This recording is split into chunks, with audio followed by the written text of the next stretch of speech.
Joyland, la revolución del podcast presenta. Good boy.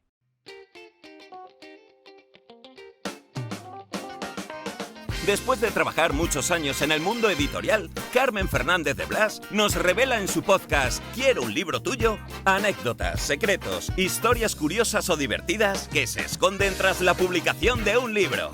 Pero, sobre todo, personas, seres humanos más que autores, que merece la pena conocer y que nos presenta en cada episodio. Hola, soy Carmen Fernández de Blas y esto es Quiero un libro tuyo. Bienvenidos a la tercera temporada de este podcast que se inaugura hoy con un invitado en el que espero que encuentren muchos consejos, muchas ideas y mucha paz para afrontar también este nuevo año 24 con el que inauguramos esta temporada. Bienvenido y gracias por estar aquí, Francesc Miralles. Muy feliz, Carmen, de estar en tu espacio, de haberte conocido como editora y ahora como podcaster. Estás a la altura de los tiempos y muy contento de participar aquí. Bueno, pues lo primero de todo, para quien no sepa quién es Francesc Miralles, vamos a tratar de explicarles quién es. Yo personalmente considero que bajo ese aspecto de hombre de paz y tranquilo late un volcán de inquietudes, porque tienen que saber nuestros oyentes que Francesc ha sido y es todavía editor, es coach, es escritor, pero además escritor de muchísimos tipos de libros. Yo concretamente he tenido la oportunidad de publicarle una novela que es donde le conocí, que se llama Amor en minúscula, que fue un éxito y que fue un poco un inicio de novela inspiracional. Varios bestsellers del mundo del thriller, que yo creo que fueron también una aventura muy divertida para los dos y para Francesc.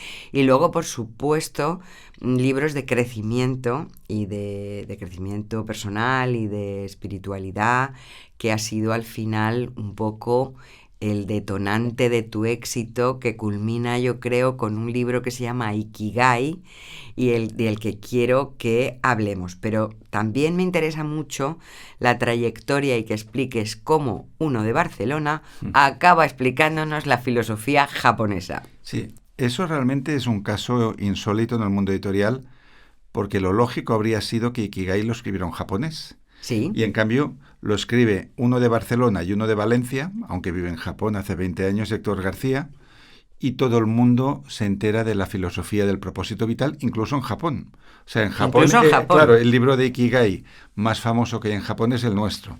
Luego surgieron muchos otros que chupaban rueda de todo esto y hicieron sus copias o sus imitaciones, ¿no? Entonces, todo esto surge, de hecho, en un viaje a Okinawa, en el que quisimos ir a la aldea de los centenarios, que acababa de salir en el libro Guinness de los Récords como el lugar del mundo donde se vive más, donde hay más centenarios cada 1000 habitantes. Y como Héctor está casado con una mujer de Okinawa y el suegro, que es un hombre muy proactivo, que tiene supermercados, es un filósofo callejero, le dijo: vosotros dos que escribís libros, id a preguntar a estos ancianos por qué viven tanto tiempo y con tanta energía y con tanta ilusión. Entonces ese fue el origen de este libro, que pensábamos que sería para un mercado pequeño, para especialistas en Japón, para gente de nicho, que le gusta mucho todo lo que tiene que ver con el país nipón, y la sorpresa fue que en muy pocos meses estaba traducido ya a todo el mundo. Sí, porque ¿a cuántos idiomas has 65. Héctor, 65 Héctor, idiomas. Que es un friki de los datos, que es un ingeniero y un analista, él ha estado mirando de los libros que llegan a las librerías, porque luego las universidades tienen traducciones de textos que no nos llegan a nosotros. Pero de los libros que han llegado a las librerías, según Héctor, Textos en Español es el libro más traducido después del Quijote. Caramba. No hay ningún otro que tenga 65 traducciones. Bueno, pues enhorabuena para empezar. Una casualidad de la vida. Bueno, pero sí. Una casualidad que desde luego yo lo recuerdo en España, ha estado en las listas de libros más vendidos, no sé exactamente lo que ha vendido, pero desde luego ha llegado muchísimo, de lo cual yo me he alegrado mucho por ti, porque sé que llevas mucho tiempo hablando de esto, no de Ikigai, sino en general Muchas cosas, del crecimiento personal y de todo este tipo de cosas, porque no olvidemos, antes de volver a Ikigai, que tú has hecho varios libros de éxito en ese terreno con Alex Rovira y con otros psicólogos Sí. o emprendedores incluso, pues importantes, pero quizá ninguno ha llegado al límite, al éxito de Ikigai, ¿no? Sí, porque lo más difícil para un autor español o un autor no estadounidense es triunfar en Estados Unidos. Y eso en Ikigai pasó relativamente pronto. Al cabo de un año de haber salido aquí, lo publicó Penguin en América. Oprah Winfrey lo puso como libro de la semana en su blog y eso, claro, hizo que todo el mundo leyera ese libro y que fuera muy conocido. Marie Kondo, que vivía entonces en Estados Unidos, también le dedicó un artículo y en Inglaterra el equivalente a Buenafuente, de nuestro país, que se llama Chris Evans, que tenía 8 millones de seguidores en un programa de BBC, dijo, este es mi libro de la mesita de noche. Y fue número 1 en Inglaterra una semana. Entonces el libro ha ido circulando por diferentes países. El 2020 y el 2021 fue el número 1 en la India, que son muchísima gente. India. Sí, en inglés. Y luego lo tradujeron a idiomas locales, que por eso tiene tantas traducciones. Entonces, el por qué un libro se pone de moda en todo el mundo y muchos otros que hay que quizás son interesantes también no. Eso es un misterio que tú conoces bien como Sí. editora, Sí. que es imposible de prever. Cosas que pensamos que irán muy bien, pues tienen un resultado discreto y luego hay el cisne negro que decía Zaleb, ¿no? Aquello que nadie se espera de repente se convierte en una tendencia. La magia. La magia. Pero, ¿qué entiendes tú que sabes de esto? ¿Cuál es el secreto de Ikigai? Yo creo que el secreto de Ikigai es dos cosas que están en este libro. Uno, que hay una visión positiva de la vejez, de la tercera edad.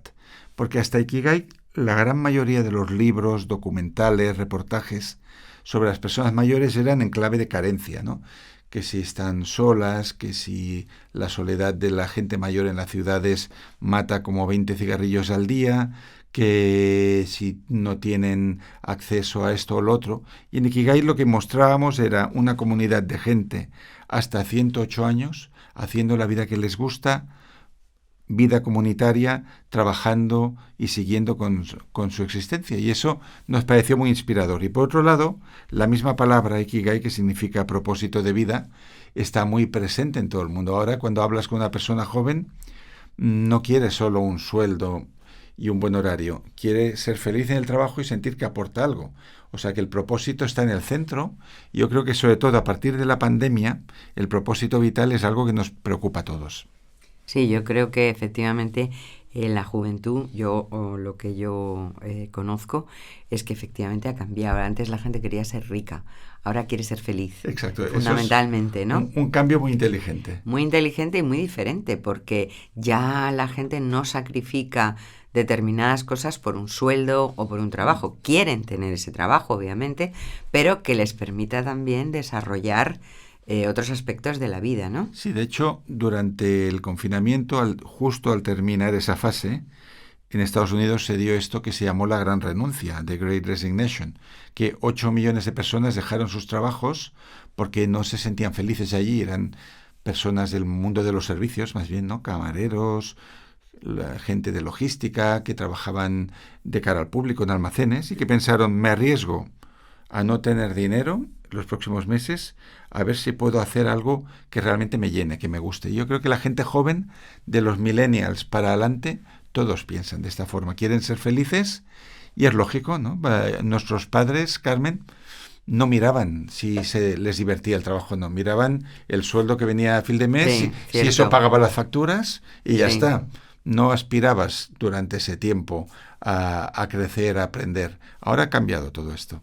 Ha cambiado muchísimo y yo creo que para bien. Para bien. Pero me interesa mucho lo de la gente mayor porque cada vez vamos a ser más gente mayor en la pirámide poblacional, Sí. por lo menos en España. Y cada vez el tiempo de jubilación en el que seremos autónomos y activos va a ser más largo. Y la gran pregunta es, ¿qué haremos con ese tiempo? Y por eso el propósito vuelve a ser la respuesta. ¿Y Ikigai, tú crees que ayuda a la gente a entender que efectivamente se puede ser feliz, activo y que porque yo creo que es verdad que ha cambiado también el hecho de que antes la gente se jubilaba y casi se moría? Sí. Pero ahora no, como estamos hablando, ¿no?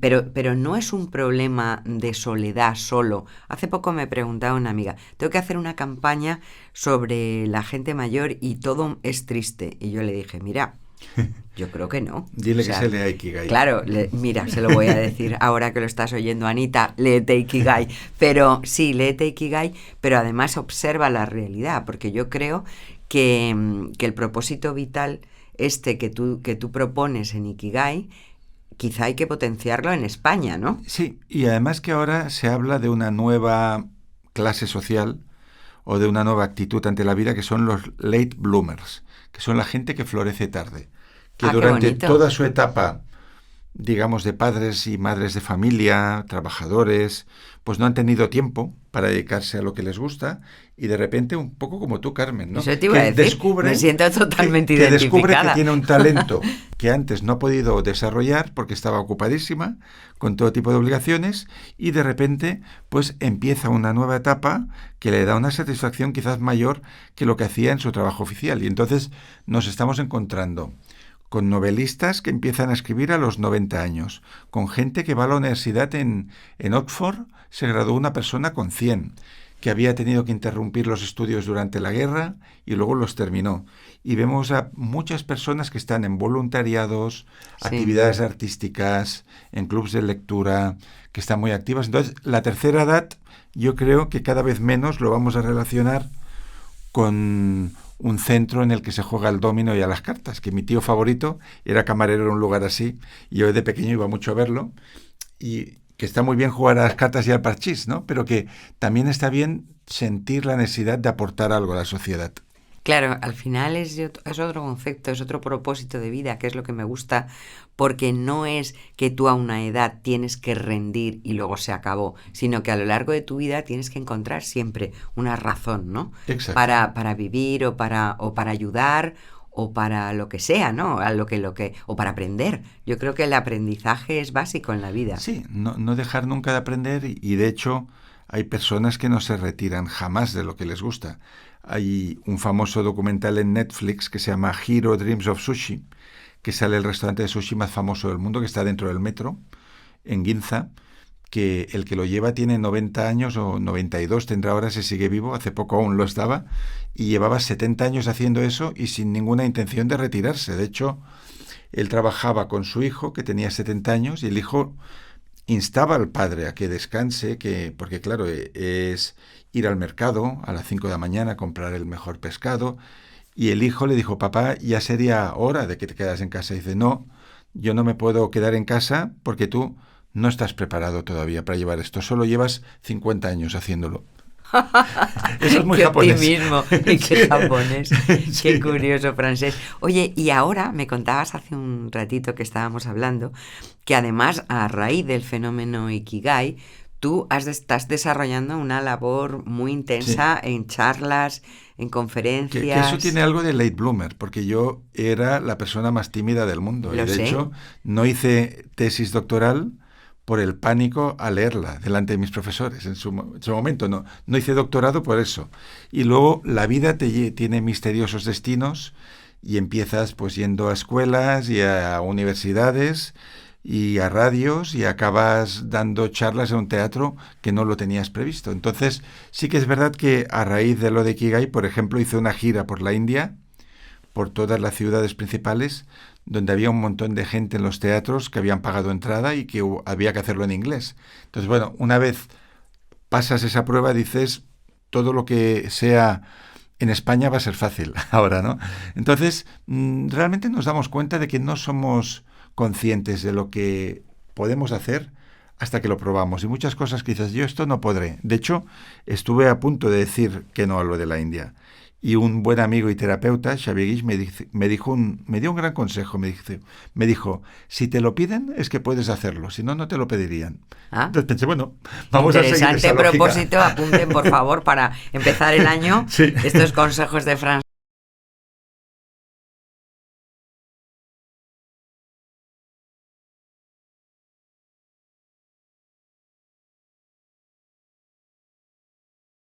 veces haces cosas que dices, por aquí no. Una vez fui a Frankfurt para dar una charla en alemán, ahí me di cuenta que aunque he estudiado filología alemana, lo tenía oxidado, sufrí muchísimo durante la hora, pude hacerlo, pero pensé, bueno, hasta aquí está bien. Entonces está bien que cada uno se pone sus límites y que veamos dónde nos sentimos cómodos, pero también desafiarse a uno mismo. De hecho, un concepto que sale en Ikigai, que es el concepto de flow, que pertenece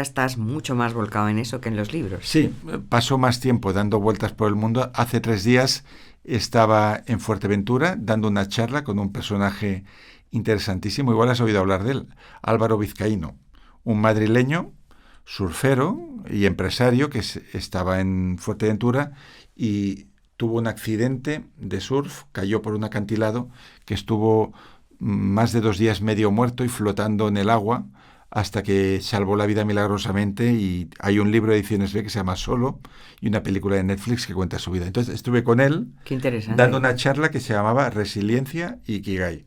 Entonces pude conocerle, tuvimos conversaciones muy bonitas antes, entonces sí que es interesante porque vas a lugares del mundo donde te esperan temas y personas que no conoces y tiene toda esa parte que es muy positiva. Sin embargo, tú tienes una trayectoria en el mundo editorial impresionante, porque Sí. ¿cuántos libros has escrito, Francés? No os he contado nunca porque mi web nunca está actualizada. Es que no, Pero yo creo en que tu web no están todos. entre infantil, juvenil, de adultos, en coautoría, yo solo, con seudónimo, igual serán unos 100, porque tengo muchos con seudónimo. Lo sé, alguno te lo he publicado yo Sí. incluso. O sea que sí, lo sé, porque tu versatilidad es enorme. Sí. Yo creo que al final es el resultado de toda tu curiosidad por Sí, las cosas, ¿no? Pero la vida te coloca en determinados sitios. Sin embargo, yo, por ejemplo, cuando empecé a escribir, mi gran ilusión era destacar como novelista. Pero sí que es cierto que hay novelas que han ido muy bien, como Amor en minúscula, que se publicó en Estados Unidos, en Alemania estuvo 2 años en los más vendidos, pero que otras que han pasado desapercibidas. En cambio, escribes Ikigai y de repente todo el mundo te escribe y todo el mundo parece que le resulta útil. Entonces yo siempre digo en las charlas, sobre todo con gente joven, que para realizarte has de encontrar un punto medio entre lo que tú quieres de la vida y lo que la vida quiere de ti. Quizás a ti te gustaría más con las novelas, que eso es algo que le pasa también a Pablo Dors, que supongo que tú conoces. Sí, le conozco, claro. Que yo compartí un viaje en tren con él, volviendo de una charla que di con él y con Nazaret Castellanos, y él me dijo que le gustaba mucho tener ese éxito con el libro de la meditación y tal, porque La a él le biografía gustaría... del silencio ha sido, Sí, y era un porque- libro también que fue... Pero él me decía, pero a mí me gustaría que me reconocieran como novelista y las novelas las leen mucho menos. Digo, bueno, pues nadie tiene todo lo que quiere, ¿no? Claro, porque a veces conectas en lo que... Sí. Bueno, pero en tu caso tú has estado muchísimos años también escribiendo en El País Semanal. Sí, y aún sigo ahí. Bueno, En y también Cuerpo en Mente, otros, claro, en otras en la revistas. radio, en la y en cadena la radio. SER, O sea, sí. quiero decir que tus consejos Mm. sobre vida y Sí, sobre... y yo siempre digo que yo no soy un maestro ni un gurú, yo soy un divulgador. Yo lo que hago en El País, por ejemplo, sale un nuevo libro en Estados Unidos, una nueva tendencia, entonces yo hago un artículo pues antes de que se publique aquí. Y entonces la gente puede leer pues que el próximo libro de Phil Stutz irá de este tema y es interesante, o que hay este fenómeno. Entonces mi papel es sobre todo divulgar más que dar consejos, pero claro, cuando estás en contacto con todo eso, por ejemplo, los consejos de Ikigai son los que aprendimos de los centenarios y nosotros somos como el canal. Bueno, pero es un canal importante porque al final es cierto que tú de hecho hiciste filología alemana. Sí. Que fíjate Que al final no la he usado. que- La usé durante una época, pero ahora no, estoy muy desconectado de todo eso. Claro, y sin embargo en lo que tú has trabajado más es en este tipo de divulgación, como Sí. tú dices, pero que ha llegado a cotas más altas que incluso a las de algunos psicólogos o Sí. psiquiatras. ¿Por qué? Pues porque quizá tú estás expectante y Y- curioso sí. y sabes transmitir. Y he ¿no? trabajado con muchos psicólogos y psiquiatras. Aquí, por ejemplo, en Madrid, trabajé con el doctor Rojas, Enrique Rojas, y aprendí mucho de él, viendo cómo él estaba en consulta, cuál era su filosofía terapéutica. Creo que en esa época su hija estaba terminando la carrera y la veía por ahí pasar, ¿no? Claro, Marian es Rojas, un que hoy en fenómeno. día es una número uno, ¿no? Totalmente. Entonces, he estado cerca de muchos de estos médicos, psicólogos, y me encanta aprender de ellos y me encanta explicar su trabajo. Entonces, eso es una pasión para mí. Bueno, y además conseguida. Pero sin embargo, creo que eres un buen novelista. Sí, y de vez en cuando escribo alguna novela porque me divierte. Soy muy lector de novela porque durante el día, para los artículos, para preparar cosas, tengo que leer mucha no ficción. Entonces, cuando me voy a dormir, o escucho tertulias de fútbol, que lo hago a veces para relajarme. Qué que bueno. Sé que tu hermano era el vicepresidente del Real Madrid Es. y lo es aún, ¿no? Sí, lo que es. tú vienes de familia futbolera también. Bueno, sí, mi familia pues a mí madridista fundamentalmente. Más que ver partidos de fútbol, que alguno veo, me gusta el chascarrillo de comentar de cosas que no tienen ninguna importancia y que me hacen Qué gracia. reír. O sea que bueno, me parece genial. Yo eso no lo como sabía. Es un yoga mental eso. Claro. O sea que tu relax son las tertulias de Sí, fútbol. porque no tiene importancia nada de Ya, eso. no, En y cambio, además me son voy a muy dormir- histriónicas. Si y me voy muy- a dormir pensando en la guerra de Palestina o de Claro. Ucrania, me voy a ir angustiado y triste, ¿no? Entonces, eso es una cosa. Y luego me gusta leer novelas ligeras. Últimamente estoy entusiasmado con un autor francés que en España no es muy famoso. Se llama Guillaume Musso. Con dos S. No, le he publicado yo. Sí, pero aquí... Miso o Musso. Musso. Pero no ha llegado- No es... Musso. Sí, Aquí no sí, ha llegado sí. a explotar. No, pero en aún. Francia es un bestseller 8 total. millones de... Sí. Yo le he publicado 2 libros. Ah, pues fíjate. Pero no fueron No. éxito. No Y fueron de éxito. hecho, él es interesante, es un autor joven que empezó a escribir después de haber tenido un accidente que creo que estuvo clínicamente muerto y inició una novela con ese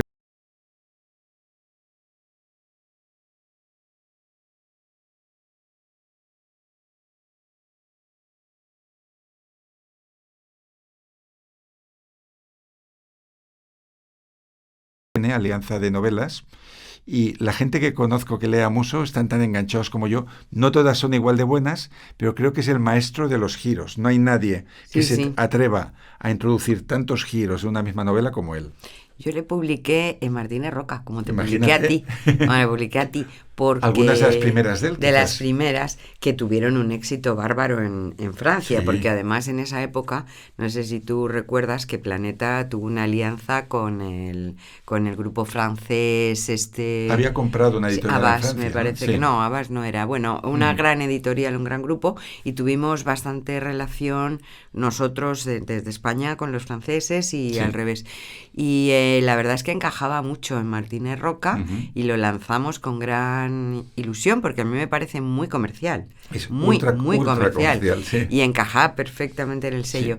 Pero no llegamos, quizá es verdad que lo que dices tú, que las novelas tienen que tener ese punto, ese momento. Luego he visto que lo ha publicado lo que es ahora, bueno, Alianza de Novelas, que tiene novelas, como tal, que tampoco he No. visto que haya tenido, No, sea, pero siempre en cambio tiene... en otros países es curioso. Sin embargo, en ¿eh? otros países es Pero mira, brutal. Y en tú que Francia con- yo he visto anuncios Sí. en el metro de sus Es novelas. es el autor más leído de Francia.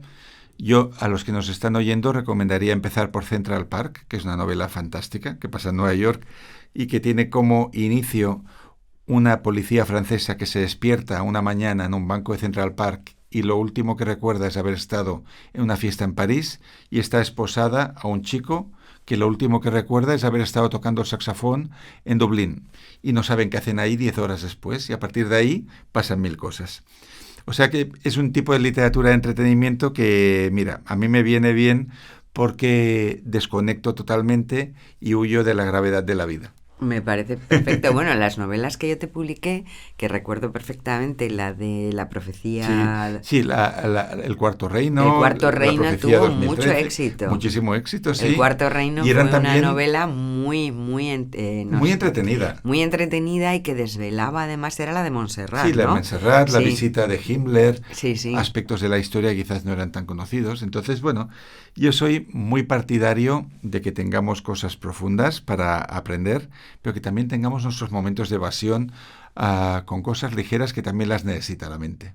Pues eso me parece, te lo consejo, interesante, Sí. porque si no, a veces el exceso de intensidad Sí. es quizá te aturde, ¿no? O te Exacto. agobia, o te puede... Y hay que ser valiente para ser un poco frívola a veces, o divertido, ¿no? Sí. Luego hay otro aspecto que a mí también me llamó la atención cuando te conocí, y es que eras músico. Sí. O eres. No sé si ya has dejado. Siempre ha sido una cosa como más amateur. Yo incluso vine a Madrid a hacer una pequeña gira con un grupo que tenía que se Yo fui llamaba a un Hotel concierto Gurú. tuyo, Hotel Gurú, sí, que sí. Una buena amiga tuya hizo como de manager Sí, de sí, esa sí, pequeña gira. recuerdo perfectamente. Sí, Ana Gázquez. Ana, sí, sí. Nos llevó al ¿cómo se llamaba aquello? Al Café de La Palma, a diferentes Sí, lugares sí, a tocar. sí. Y sí, la música para mí siempre ha sido algo inspiracional, una excusa para encontrarme con amigos, para ensayar, pero nunca he querido cobrar por ello, sino que he querido mantenerlo como una cosa más de social y para viajar y todo esto, que no como los músicos serios que realmente tratan de hacer una carrera de esto. Por eso cuando hablamos de Ikigai, ¿no?, de propósito de vida, alguien puede tener dos Ikigais, uno que le da de comer y otro que quizás es como un refugio espiritual, un refugio de sentirse bien haciendo aquello. Conozco personas que son inspectores de Hacienda, conozco una en Madrid, y en su tiempo libre son profesores de yoga, que no tiene nada que ver una cosa con la otra, ¿no? Pero digamos que un ámbito equilibra al otro. ¿Y eso cómo se consigue? ¿Tú en tus charlas das consejos para que la gente descubra su propósito Sí. de vida? Porque descubrir tu propósito de vida a veces no es fácil. No, y a veces se pierde, porque a veces has tenido algo que te ha gustado hasta cierta edad y de repente entras en crisis y eso ya no te gusta, que es lo que se llama en psicología el despido interior, ¿no? Que llega un día que vas a la oficina y el cuerpo está yendo, pero la mente y el corazón se quedan en casa porque ya no es lo tuyo, ya no es tu etapa. Entonces, lo que hay que hacer es mirar hacia adentro, conocerse a uno mismo. Lo que recomendaba Randy Pausch, el autor de La Última Lección, era recordar quién eres cuando eras niño, qué sueños tenías, qué cosas te gustaban, proyectos que quizás quedaron abandonados cuando eras muy joven, retomarlos y abrir un poco la mirada y empezar a explorar mundo. Siempre digo a los jóvenes en las charlas que el Ikigai no te vendrá a buscar al sofá de casa, ni a la consola, ni al videojuego. Vas a tener que salir, conocer gente distinta, ser cooperante, hacer un intercambio en algún sitio, y cuanta más gente conozcas, más miradas sobre el mundo, más libros distintos, documentales, podcasts, más posibilidades hay de que suene la campana. Y en estas charlas que tú das, que en lo que veo que estás ahora más enfocado, que sería tu Ikigai ahora, ¿qué público tienes? ¿Más joven o más mayor? Visito muchas escuelas, institutos, pero también hay muchas charlas de empresa, que por ejemplo fui a dar una en Granada que era los APIs de toda España, los que venden pisos. Y dices, ¿qué tiene que ver el piso con el Ikigai?